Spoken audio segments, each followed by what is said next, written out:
A docking station from HP can turn your laptop into a powerful workstation by letting you connect multiple devices through a single cable. With an HP Thunderbolt dock, you can easily attach external monitors, a keyboard, mouse, Ethernet cable, and other accessories, while also charging your laptop at the same time. Many modern HP laptops, such as the HP EliteBook and HP Spectre X360, support Thunderbolt connections, which provide fast data transfer and high-resolution display output. Once the dock is powered and connected properly, your system should automatically detect the devices and allow you to configure your workspace. Step 1. Plug the power adapter into the HP Thunderbolt dock and connect it to a power outlet. Step 2. Use a Thunderbolt cable to connect the docking station to your laptop. Step 3.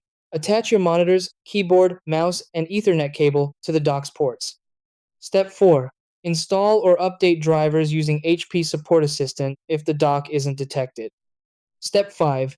Open your display settings to arrange monitors and adjust resolution.